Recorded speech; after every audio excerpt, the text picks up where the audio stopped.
नमस्कार. इंग्रजी नाटक म्हटलं की आपल्या डोळ्यासमोर कोण येतं? बहुतेक करून शेक्सपियर, बरोबर ना?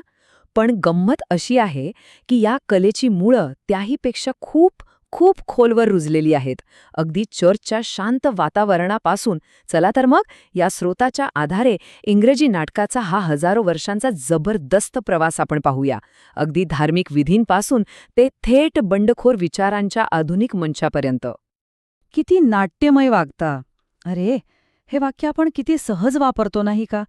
पण कधी विचार केलाय याचा अर्थ काय? यातच नाटकाचं सगळं सार दडलेलं आहे. नाटक म्हणजे काय? तर भावनांचा कल्लोळ, घटनांची थोडी अतिशयोक्ती. म्हणजे आपलं जे रोजचं आयुष्य आहे ना, त्यापेक्षा काहीतरी भव्य, काहीतरी जास्त प्रभावी.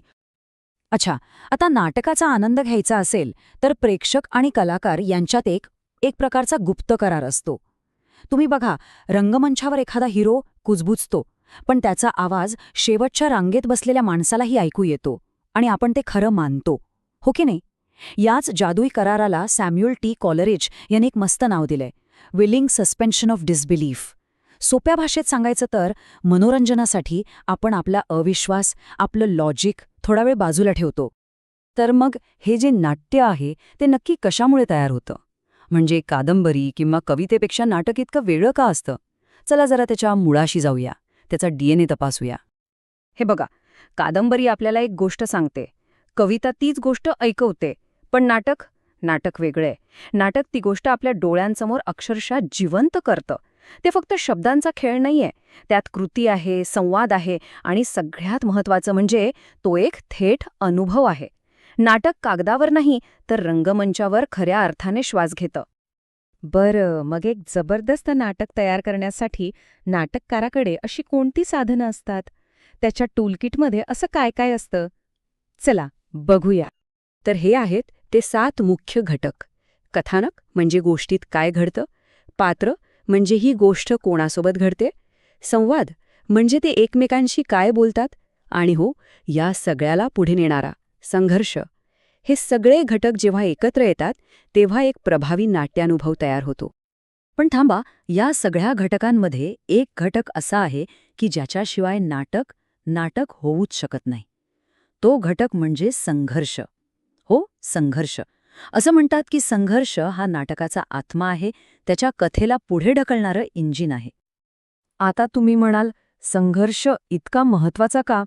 कारण सोपं आहे. संघर्षाशिवाय काय असतं? शांतता. आणि शांततेत गोष्ट नसते. जेव्हा दोन शक्ती एकमेकांना भिडतात तेव्हाच तणाव निर्माण होतो. तेव्हाच पात्र त्यांच्या मर्यादा ओलांडायला भाग पडतात आणि याच संघर्षाच्या आगीत ती पात्र तावून सुलाखून निघतात आणि त्यांचं खरं रूप आपल्या समोर येतं. ओके, तर नाटकाचे मूळ घटक कोणते हे आता आपल्याला कळलंय. आता काय करायचंय? आता वेळ झालीये एका टाईम मशीनमध्ये बसण्याची. चला, थेट इंग्लंडच्या नाट्य इतिहासात एक फेरफटका मारूया. बघूया तरी चर्चमधल्या प्रार्थनांपासून शेक्सपियरच्या त्या भव्य रंगमंचापर्यंतचा प्रवास झाला तरी कसा. सुरुवातीला नाटक म्हणजे काय? तर फक्त चर्चमध्ये सादर होणाऱ्या बायबलमधल्या कथा. पण हळूहळू ते चर्चच्या बाहेर पडलं, लोकांच्या भाषेत म्हणजे इंग्रजीमध्ये बोलू लागलं. आणि मग आला प्रबोधन काळ, जिथे शेक्सपियरसारख्या दिग्गजांनी या कलेला एका वेगळ्याच उंचीवर नेऊन ठेवलं. खरं तर हा प्रवास देवाच्या गोष्टींपासनं माणसाच्या गोष्टींपर्यंतचा होता. जरा विचार करा, 16व्या शतकातलं ते थिएटर कसं असेल? रंगमंच उघड्या आकाशाखाली, कुठलाही पडदा नाही, कृत्रिम प्रकाश नाही, आणि प्रेक्षक तर कलाकारांच्या अगदी जवळ, 3 बाजूंनी घेरून बसलेले. ह्याच वातावरणामुळे, ह्याच रचनेमुळे शेक्सपियरसारख्या नाटककारांना त्यांची नाटकं एका विशिष्ट पद्धतीने लिहावी लागली. तर नाटकाचा हा सुवर्णकाळ अगदी ऐन भरात होता आणि तेव्हाच त्यावर एक मोठं संकट कोसळलं. एक असा काळ आला जेव्हा इंग्लंडमधल्या सगळ्या नाट्यगृहांना कुलूपं ठोकण्यात आली.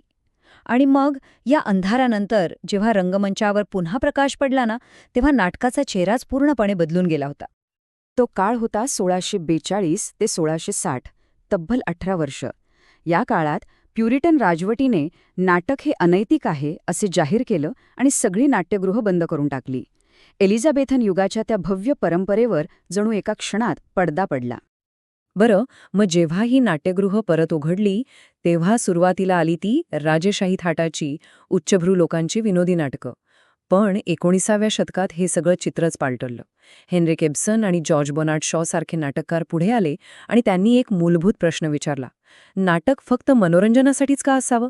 त्यांनी नाटकाला सामाजिक प्रश्नांवर चर्चा करण्याचं एक शक्तिशाली माध्यम बनवलं आणि इथूनच वास्तववादाचा पाळा रचला गेला. सगळ्यात महत्वाचा बदल हाच होता. इब्सन आणि शॉ यांनी नाटकाला पुन्हा एकदा समाजाचा आरसा बनवलं. त्यांचं स्पष्ट म्हणणं होतं की रंगमंचावर फक्त काल्पनिक गोष्टी नकोत, तर आपल्या आजूबाजूच्या आयुष्यातले खरे प्रश्न, खरा संघर्ष आणि खरं सत्य दिसलं पाहिजे. तर चर्चमधल्या प्रार्थनेपासून ते सामाजिक बदलांसाठीचं एक हत्यार नाटकाने खरंच एक खूप मोठा पल्ला गाठला आहे. पण मग एक प्रश्न उरतोच की या हजारो वर्षांच्या प्रवासानंतर आजच्या जगात नाटकाचं स्थान काय आहे, ते आजही का टिकून आहे? हा सगळा प्रवास बघितल्यावर एक गोष्ट अगदी स्पष्ट होते, ती म्हणजे नाटक हे नेहमीच काळासोबत बदलत राहिलंय. सुरुवातीला ते देवाविषयी बोलत होतं, मग प्रबोधन काळात ते माणसाच्या स्वभावाचा शोध घेऊ लागलं, आणि आज ते आपल्या समाजातील गुंतागुंतीच्या प्रश्नांना थेट भिडत आहे. त्याचा उद्देश बदलला असेल, पण एक गोष्ट कायम राहिली, ते नेहमीच आपल्या काळाचं प्रतिबिंब ठरलं आहे. आणि म्हणूनच हा शेवटचा प्रश्न खूप महत्वाचा ठरतो.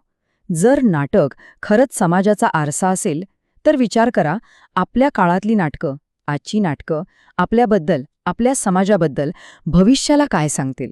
हा विचार करण्यासारखा प्रश्न नाही का?